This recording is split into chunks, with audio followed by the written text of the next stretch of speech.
This video is about the Sikh tradition and British colonialism. Specifically, the central question that we want to answer in this video is, to what extent is the Sikh tradition, as currently understood and practiced, a consequence and creation of the colonial encounter? In order to answer this question, we'll first introduce the Sikh tradition and talk about its early history, and then we'll be able to tackle the colonial period.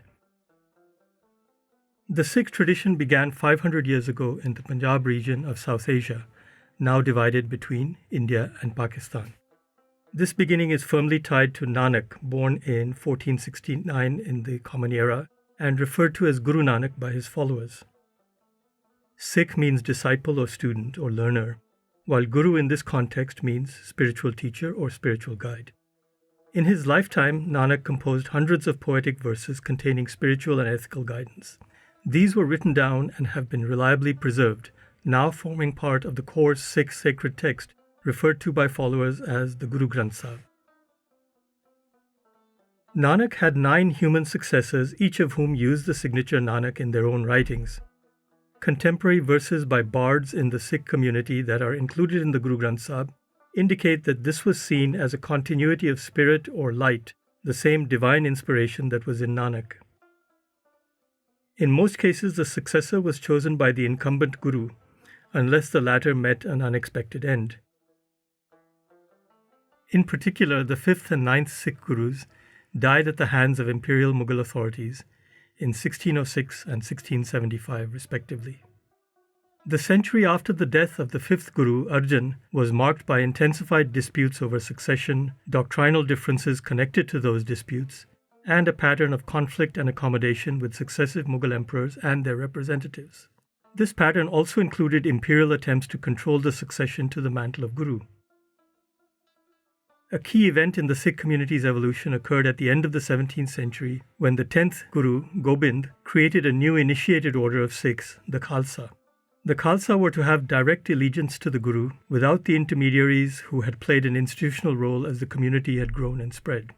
They were to abandon caste ties by adopting the common surname Singh, as did Gobind himself at this time, and adhere to a code of conduct and dress including carrying a dagger or sword, the Punjabi word for which is kirpan, and keeping uncut hair, in Punjabi kesh, covered with a turban. These visible markers of identity have been associated with an ideal of fearlessness and willingness to stand up against any form of oppression. The significance and position of the Khalsa within the Sikh community has been a matter of continual debate from its inception, including its meaning, status, and precise markers. An argument popular in the Western Academy is that the primacy of the Khalsa identity for Sikhs is a relatively modern phenomenon dating to the late 19th and early 20th century and associated with the Sikh response to British colonial rule. Underlying this argument is a more general one that religion is not a meaningful category for pre-British South Asia, since it is a product of Christian thought and the European Enlightenment. Another dimension of this argument is that Sikh beliefs and practices, pre-colonialism, were fluid and that the boundaries of the Sikh community, like those of modern Hinduism, were a product of the colonial encounter. So, returning to the central question that we want to answer in this video, to what extent is the Sikh tradition as currently understood and practiced a consequence and creation of the colonial encounter? Most Sikhs would emphasize the continuity of the Sikh tradition. On the other hand, the view that is popular in the Western Academy is that clear boundaries and a distinctive Sikh identity were practically non-existent before British colonization. An intermediate position is that boundaries existed and were recognized, but they were conceptualized differently in the pre-colonial period, since the idea of religion was not recognized in South Asia until the period of British rule. I'll briefly touch on religion as a category, though that's not the central focus of this video. Nanak lived at a time of considerable flux and innovation in South Asia with respect to beliefs and practices that can broadly be placed under the category religion. There's an ongoing scholarly debate about whether religion is an appropriate term for these combinations of beliefs and practices because it has strong connotations of either Christianity or post-Enlightenment modernity. But this is a separate issue that we will put aside, using religion in a broad sense while being aware of possible latent semantic biases. As remarked on earlier, the death of Guru Arjan was marked by disputes over succession. Bhai Gurdas, the scribe of the Guru Sahib, the Sikh sacred text, emphasized the idea of Sikhs as a third panth or community of tradition distinct from Hindus and Muslims. The distinction was based on differences in spiritual beliefs and practices, thereby meeting at least one possible broad definition of a religious community. Indeed, historian David Lorenzen has documented the increasing use of Hindu as a term with religious connotations, not just a geographical label, in this period. The execution of Guru Tegh Bahadur in 1675 was part of an attempt by the imperial authorities to control the influence of the Sikh movement, which was attracting large numbers of followers from the peasantry. Guru Gobind, by creating the Khalsa, sought to harden his followers by increasing internal solidarity as well as their difference from those outside the tradition.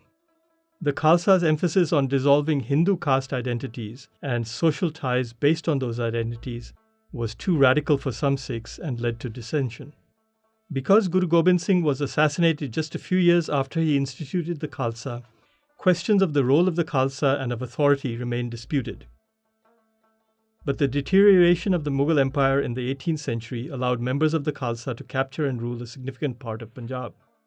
There were differences in metaphysical doctrines and interpretations among the Khalsa, but a shared belief that the Khalsa were the embodiment of the Guru in the community, complementing the Guru Granth Sahib as the carrier of the original spirit of Guru Nanak. By the beginning of the 19th century, one of a dozen or so Khalsa chiefs, Ranjit Singh, had taken control of much of Punjab.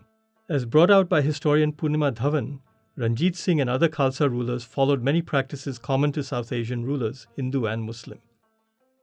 He symbolically chose to rule in the name of the Khalsa, giving them a certain primacy in the ruling elite. But Khalsa Sikhs were a small fraction of the population, and Hindus and Muslims were included in governance structures, with no attempt to impose Khalsa norms on the entire population.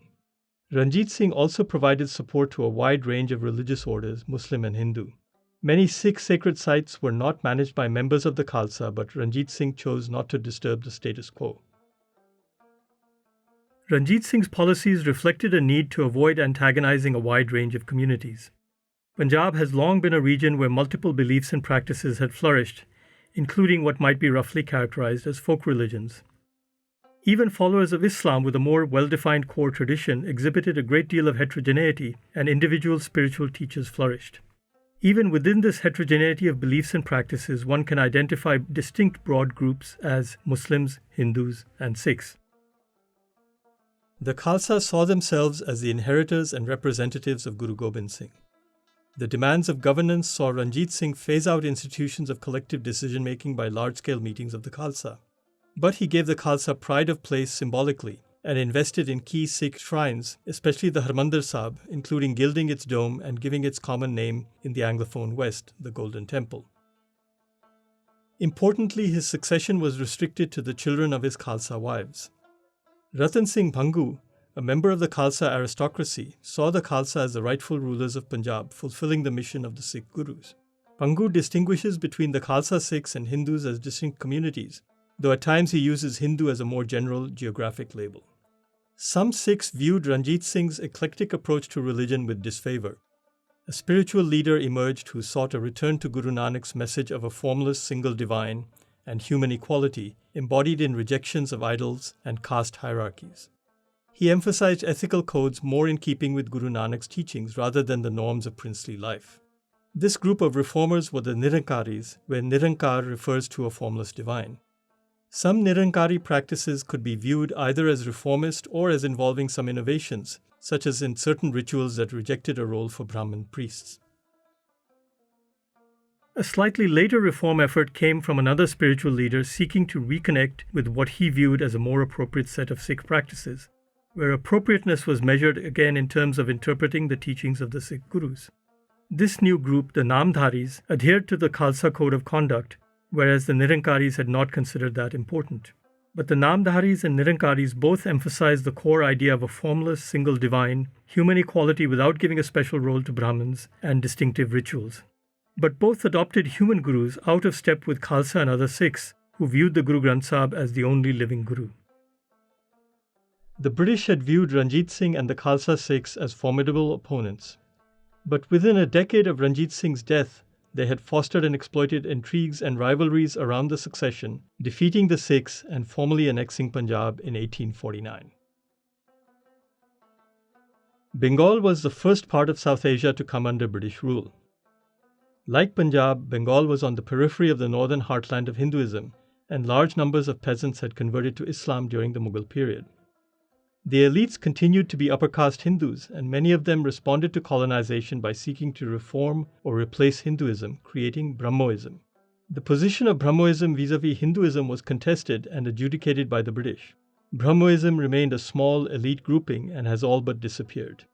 In Punjab, the British experience fighting the Sikh army, along with racial stereotyping, led them to recruit heavily among former Khalsa soldiers. The rebellion of 1857 was an occasion for using Sikh soldiers against the rebels, who in some cases had fought for the British in the conquest of Punjab. To promote cohesion and exploit Khalsa traditions, the British encouraged Sikh soldiers to maintain Khalsa codes of conduct. The Brahmo movement also came to Punjab through Bengalis living there. In general, many responses to colonialism in British India were shaped by British attitudes and stereotyping of their colonial subjects. These responses were reflected in attempts at social reform, including restatements of religious identities. It has been argued that the concept of religious identities in South Asia was inherently different than that of Christianity, even precluding the applicability of the term religion. But an alternative position is that there are common elements in all such social formations as well as differences. Another category of responses to colonialism was simply the adoption of new technologies such as printing, and adaptation to systems of British-influenced education, law, and governance. One of the most influential reform movements in British India was the Arya Samaj. In some ways, the Arya Samaj was a response to divisions within the Brahmo Samaj in Punjab, with respect to the primacy of the Vedas, ancient sacred texts in Hindu tradition. The Arya Samaj shared many of the Brahmo Samaj's emphases on social reform and positions on various metaphysical issues, but it was much more assertive in the direction of the primacy of a national Hindu identity. The Arya Samaj was aggressive in seeking to convert Muslims, Christians, and Sikhs back to Hinduism, and its founder was often uncomplimentary in his comments on other traditions. A range of thinkers, including those who developed militant Hindu nationalism, were influenced by the doctrines of the Arya Samaj and its founder, and even mainstream Hindus viewed its founder very favorably. Late 19th century British political institutions in colonial India explicitly introduced religious identity as a criterion for representation in political institutions. At this time, Punjab was close to a majority Muslim province, with Sikhs constituting only about 10% of the population. Higher proportions of Muslims and Sikhs were in rural areas, reflecting past patterns of conversion. All three groups sought to position themselves well within the institutional context of British rule, but this was not the exclusive motivation for definition, as the cases of the Nirankaris and Namdharis illustrate. Even before the absorption of Ranjit Singh's kingdom into British India, Christian missionaries had become active in Punjab. When the British annexed Punjab, an explicit effort was made to bring up Ranjit Singh's young son and surviving heir, Dalip Singh, as a Christian and as an English gentleman. Some members of the Sikh elites converted to Christianity, but missionaries targeted what were known as the depressed classes. Public conversion ceremonies targeting Sikhs led to a community response. This response was reinforced by reaction to uncomplimentary Orientalist depictions of the Sikhs, commissioned by the British. The rhetoric and conversion activities of the Arya Samaj had a similar effect on Sikh cultural elites or intelligentsia. These were often from the middle class and not the elite in the sense of wealth and status.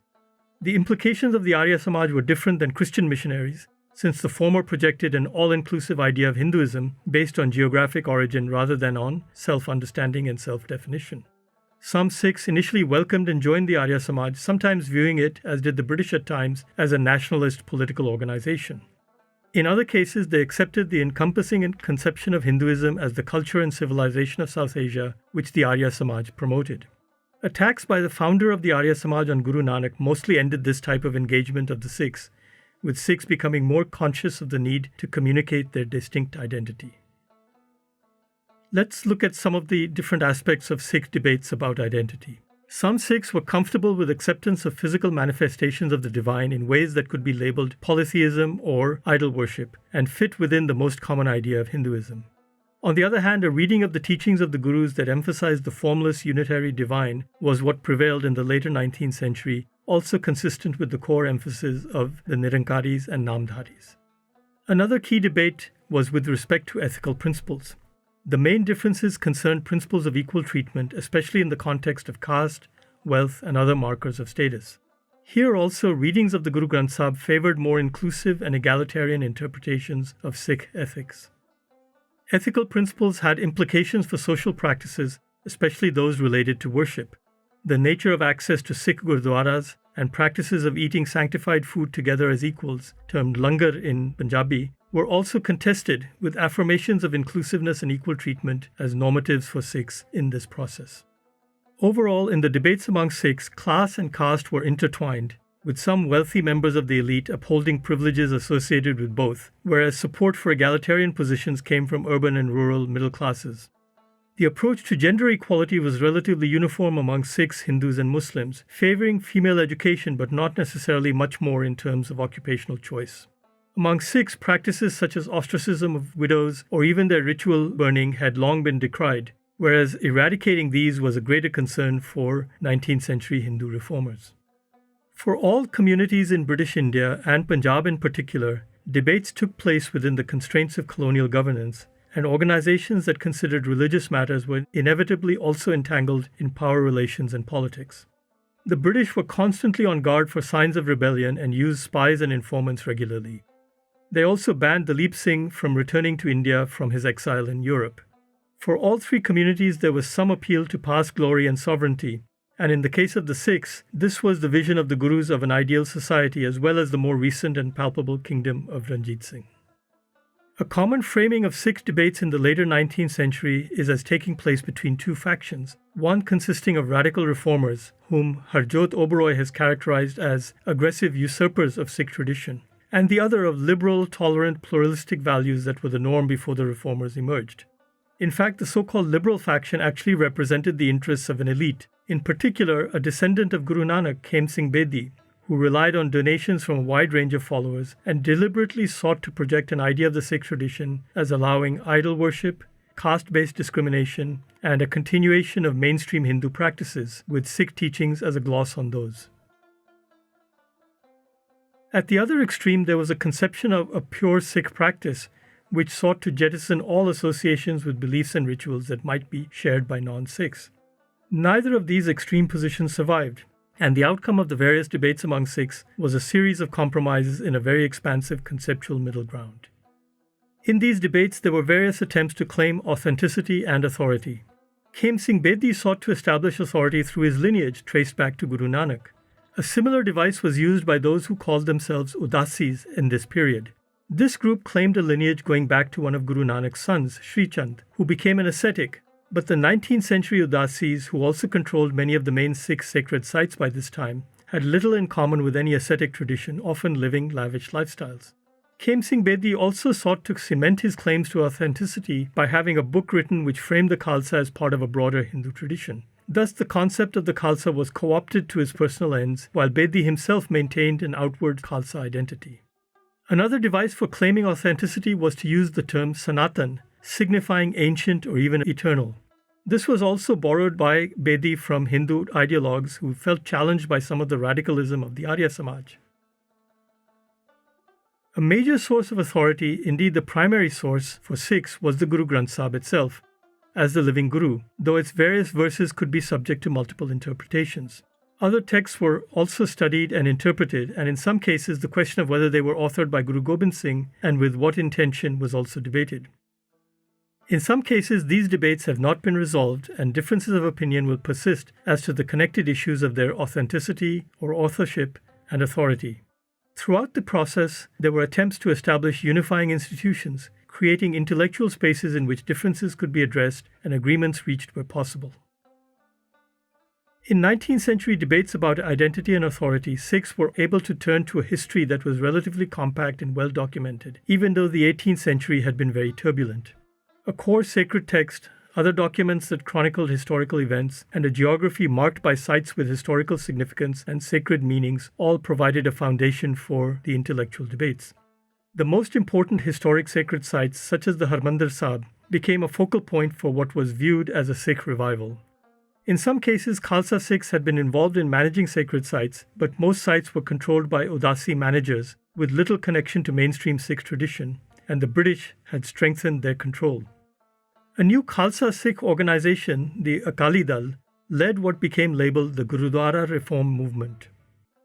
The Akali movement turned urban-dominated debates about texts and practices into a drive to recover places that signified the lives, sacrifices, and lessons of the Sikh gurus.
The corruption and brutality of some Udasi managers added another motivation. This drive attracted Sikh peasants en masse, including many ex-soldiers of the British Indian Army.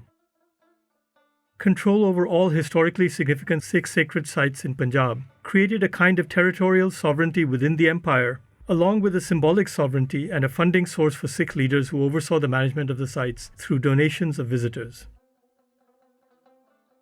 Scholars who reject the term religion as adequate or accurate for many temporal and geographical contexts and settings may settle on very general terms such as way of life, though these can seem overly broad.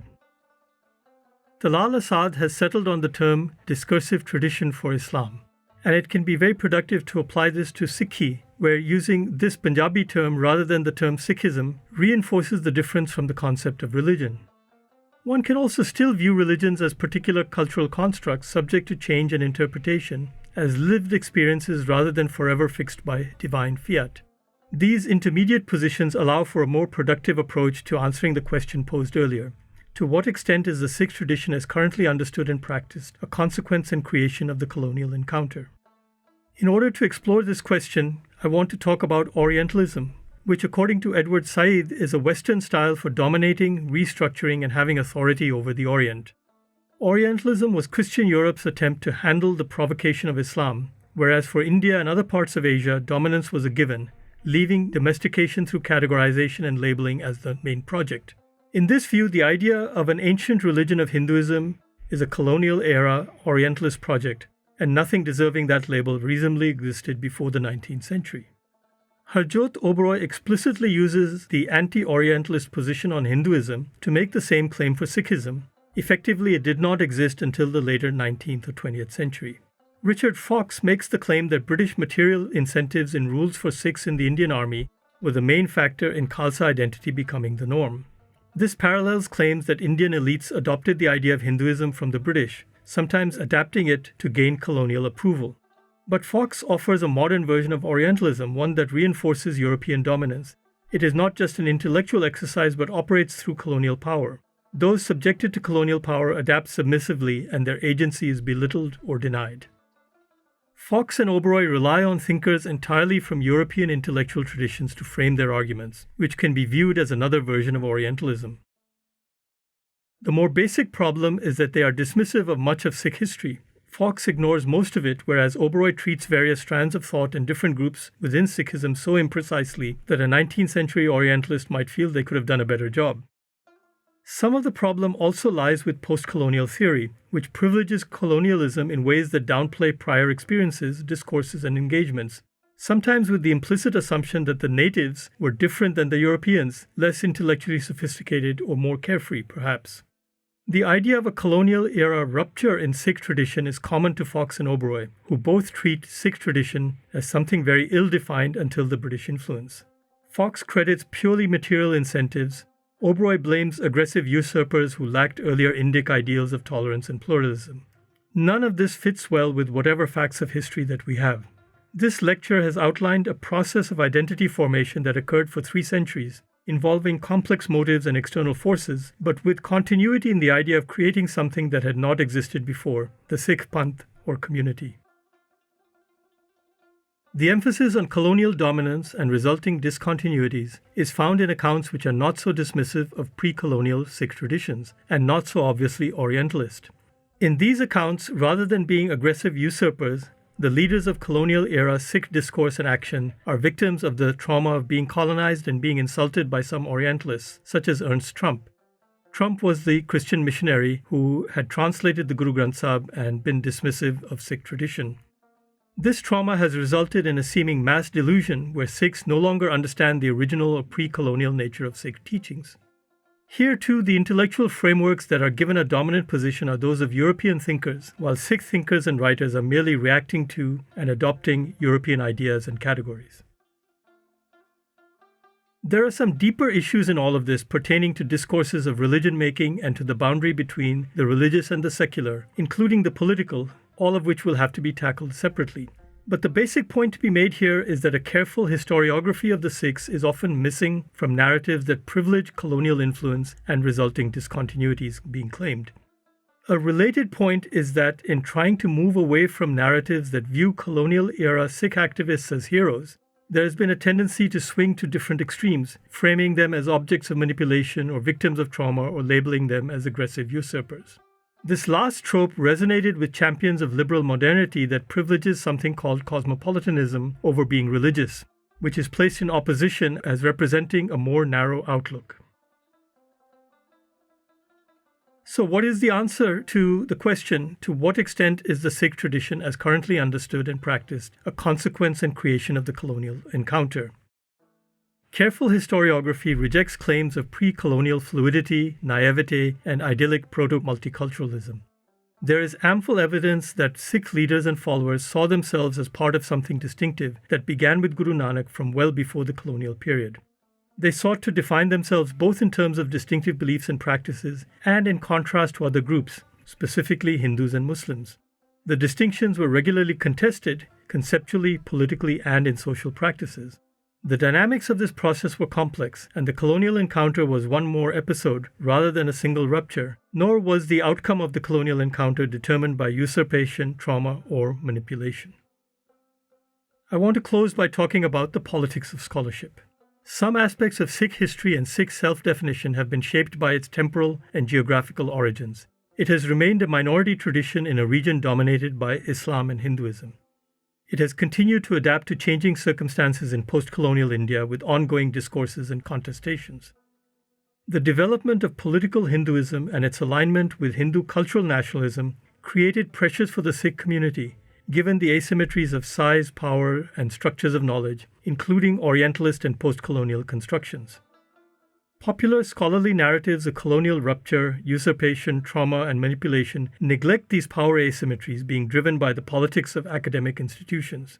The result is an account that aligns these seemingly liberal framings of academia with Hindu nationalism in marginalizing Sikh tradition, a kind of intellectual colonialism.